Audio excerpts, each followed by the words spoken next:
മലയാളത്തിൻ്റെ ശ്രീനിവാസൻ വിട പറഞ്ഞിരിക്കുകയാണ്. അദ്ദേഹത്തിൻ്റെ ഭൗതിക ശരീരം അഗ്നി ഏറ്റുവാങ്ങിയിരിക്കുന്നു. പല മരണങ്ങളിലും നമ്മൾ പറയുന്ന കാര്യങ്ങളുണ്ട്. തീർത്താൽ തീരാത്ത നഷ്ടം, വിടവ് നികത്താൻ ഇനി ഒരാൾ പിറക്കുമോ ഈ മണ്ണിലെന്നൊക്കെ. 100% ഉറപ്പാണ്. ആ പറഞ്ഞ വാക്കുകളെ മുഴുവൻ അക്ഷരാർത്ഥത്തിൽ ശരിവെക്കുന്ന ഒരു കലാകാരൻ്റെ വിയോഗത്തിനാണ് കേരളം സാക്ഷിയായിരിക്കുന്നത് എന്നുള്ളതാണ്.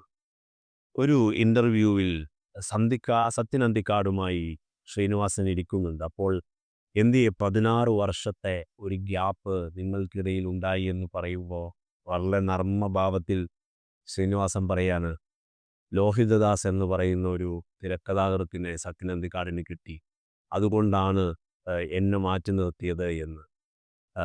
സത്യൻ അന്തിക്കാടിൻ്റെ മുഖത്ത് നോക്കി ഉള്ളിലുള്ളത് വിളിച്ച് പറഞ്ഞ ശ്രീനിവാസൻ നർമ്മഭാവത്തിൽ തന്നെ അവർ അതിനെ ഒരു ഗിവ് ആൻഡ് ടേക്ക് പോലെ കൊണ്ടുപോവുകയും ചെയ്തു. അങ്ങനെ എത്ര കാര്യങ്ങളാണ് ഒരു കലാകാരൻ ഒരു കാര്യം കമ്മ്യൂണിക്കേറ്റ് ചെയ്യുമ്പോൾ സത്യസന്ധതയുടെ എക്സ്ട്രീം പീക്ക് ലെവലിലേക്ക് കടന്നു പോകുന്നതിൻ്റെ ഉത്തമ ഉദാഹരണമല്ലേ ശ്രീനിവാസൻ.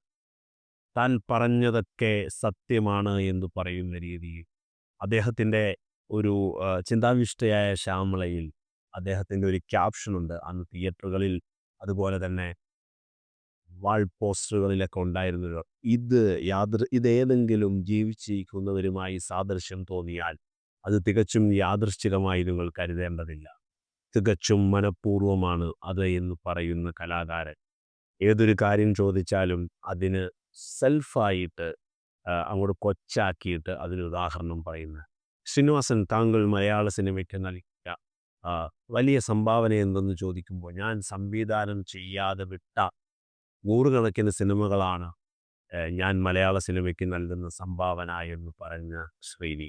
അങ്ങനെ മലയാള സിനിമയിൽ സത്യസന്ധതയുടെ ഒരു കലാസൃഷ്ടി, രചനാ സംവിധാനം ശ്രീനിവാസൻ, തിരക്കഥ ശ്രീനിവാസൻ എന്ന് പറഞ്ഞു വരുമ്പോൾ അതിനെ ജനങ്ങൾക്ക് വല്ലാത്തൊരു ഫീലോടുകൂടി, വികാരത്തോടു കൂടി തന്നെ സമീപിക്കാമായിരുന്നു. കാരണം സാമാന്യ ജനങ്ങളുടെ പച്ചയായ ജീവിതങ്ങളാണ് ശ്രീനിവാസൻ തുറന്നു വെക്കുന്നത് എന്നുള്ളതാണ്. വോക്സിൻ്റെ ആദരാഞ്ജലികളും പ്രണാമങ്ങളും അതികായനായ വലിയ ആ മനുഷ്യന് മുമ്പ്.